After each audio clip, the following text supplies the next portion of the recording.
vamos a empezar ahora a hablar lo que es el análisis de casos. El análisis de casos consiste en descomponer el dominio de los datos en varios subdominios o casos y asociar a cada uno de ellos una o más acciones. Lo vamos a ver ahora en un ejemplo para que quede un poquito más claro. Cada caso es especificado mediante expresiones lógicas mutuamente excluyentes y la unión de los casos debe cubrir el dominio inicial de los datos. Los estados iniciales de cada caso deben cubrir el dominio de datos de entrada, debe existir un caso para cualquier posible entrada y las condiciones de cada caso deben ser mutuamente excluyentes, que es lo que habíamos dicho recién. Vamos a ver un ejemplo, entonces podemos entender un poquito más esta parte teórica.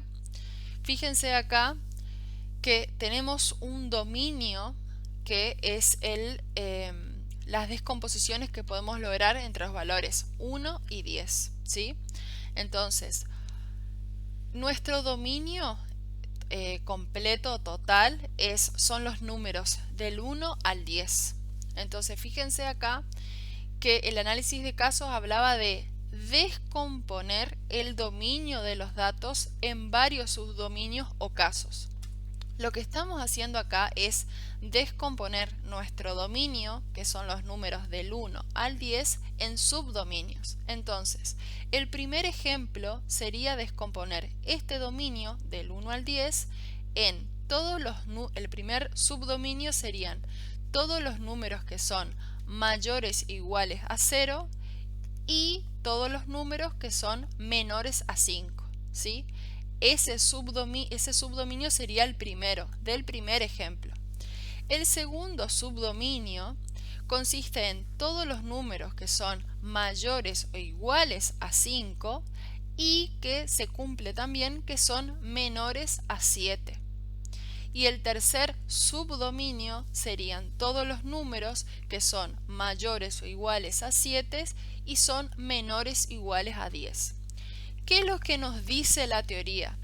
Nos dice que el análisis de casos tenemos que dividir este dominio en subdominios, que es lo que estamos haciendo acá. En este caso dividimos en 3 subdominios y que estos subdominios deben ser mutuamente excluyentes.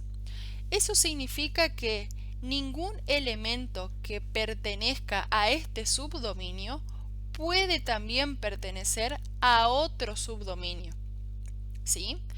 Por ejemplo, si nosotros tenemos en cuenta este primer subdominio, dice los números mayores o iguales a 0 y los números menores a 5. Eso significa que estamos teniendo en cuenta el 1, el 2, el 3 y el 4, ¿sí? 1, 2, 3 y 4 van a estar dentro de este subdominio que está acá. Vamos a analizar el segundo subdominio. Dice los números mayores o iguales a 5 y menores a 7. Entonces, dentro de este subdominio voy a estar teniendo en cuenta el 5, el 6 y nada más. Fíjense que debe ser menor a 7, así que el 7 no entraría dentro de este subdominio. Ahora les pregunto, los elementos del primer subdominio, que es 1, 2, 3 y 4, y los elementos del segundo, que es el 5 y el 6, ¿se superponen, se repiten? No, son totalmente excluyentes uno del otro. Así que hasta ahora estamos cumpliendo esta condición que nos dice que los subdominios deben ser mutuamente excluyentes. Y vamos a analizar el último subdominio, que en este tercer subdominio entrarían los números mayores o iguales a 7 y los menores iguales a 10. Entonces, en este caso, tendría en cuenta el 7, el 8, el 9 y el 10. ¿Cuál es otra condición que se debe cumplir? Que la unión de los subdominios tiene que ser igual al dominio.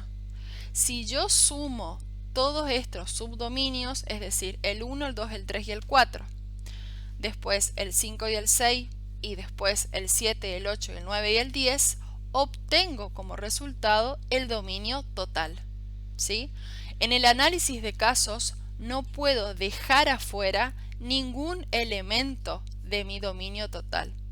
Después acá abajo tenemos otros ejemplos de subdominios de cómo podemos dividir este dominio que es del 1 al 10 de otras maneras distintas, pero siempre tenemos que cumplir estas dos condiciones que son muy importantes, que es que deben ser los subdominios mutuamente excluyentes y que la unión de los subdominios tiene que dar como resultado el dominio total.